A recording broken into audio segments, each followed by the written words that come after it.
In this video, let us discuss about the various applied aspects in relation to medulla. So there are two syndromes which are related to medulla. One is lateral medullary syndrome and medial medullary syndrome. So the dorsolateral part, this is the dorsolateral part of the medulla. It is being supplied by the pica. This is posterior inferior cerebellar artery, which is generally remembered as pica, posterior inferior cerebellar artery.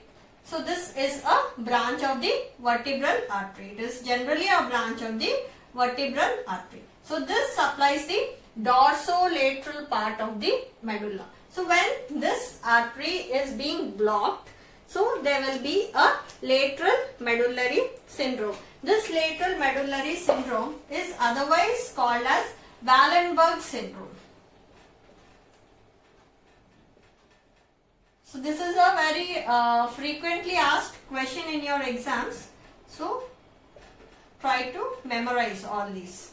So it is also called as Wallenberg syndrome. So what are all the features which we see in this lateral medullary syndrome? So as I told you, this dorsolateral part of the medulla, which is being supplied by the posterior inferior cerebellar artery, is being affected in this lateral medullary syndrome. So what is happening? So because there is involvement of the lateral spinothalamic tract. So this is the lateral spinothalamic tract. So lateral spinothalamic tract is being involved. So there will be a loss of pain and temperature sensation in the opposite half of the body. Opposite half of the body, that is the trunk and the limbs.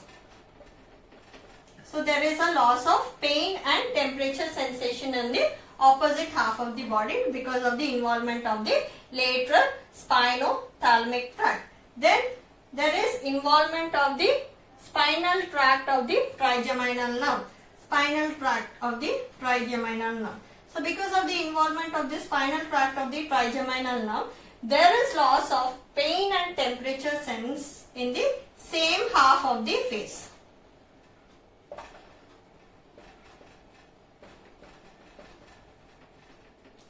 So opposite we refer to it as contralateral, and on the same side we call it as ipsilateral. Same side, ipsilateral.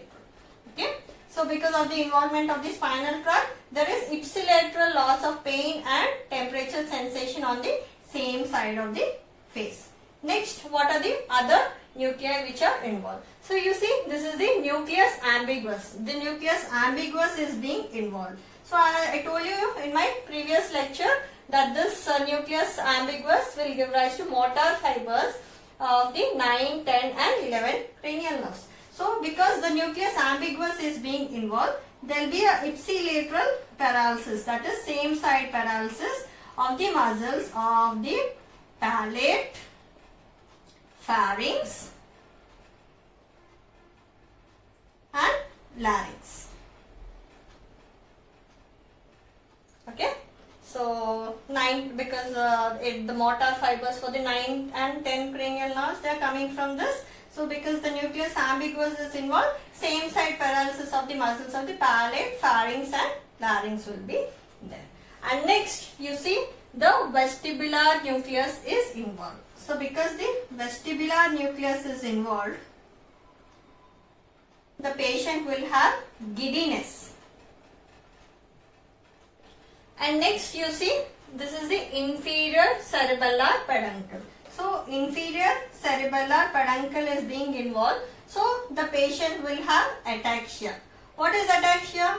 So if you ask a patient to close their eyes and walk in a straight line, they won't be able to walk in a straight line. So that thing is called as ataxia. In normal individuals, if we can close our eyes, we can still walk in a straight line. But patients who have got this damage to this inferior cerebellar peduncle or cerebellum, they will have this ataxia.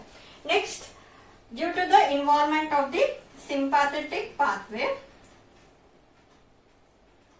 there can be Horner's syndrome.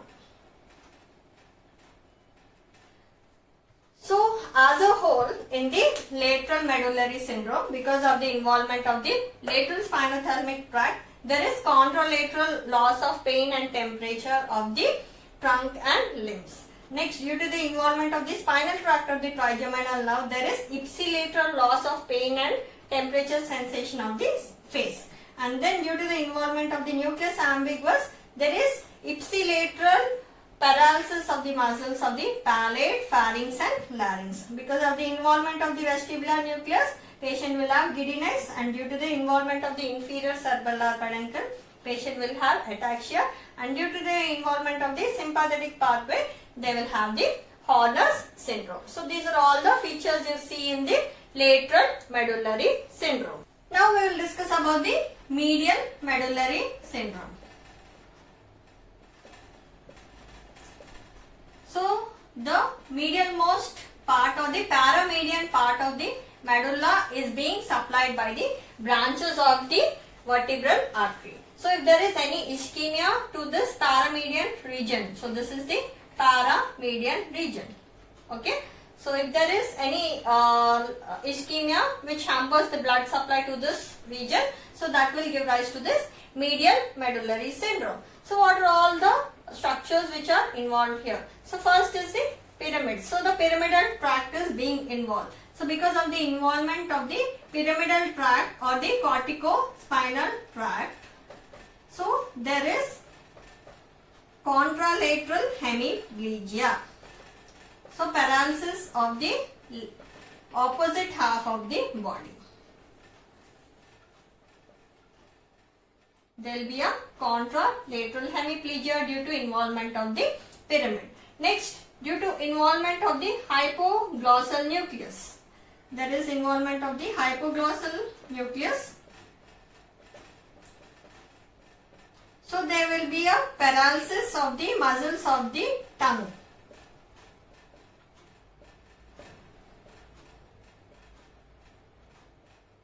Of the same side. So you know the hypoglossal nerve will be supplying to the muscles of the tongue of the same side. Because this is involved, there will be paralysis of the muscles of the tongue on the same side. That is ipsilateral paralysis of the muscles of the tongue. And then this medial lemniscus is involved. Because of the involvement of the medial lemniscus, so there will be a loss of position and vibration sense in the contralateral part of the body, opposite side.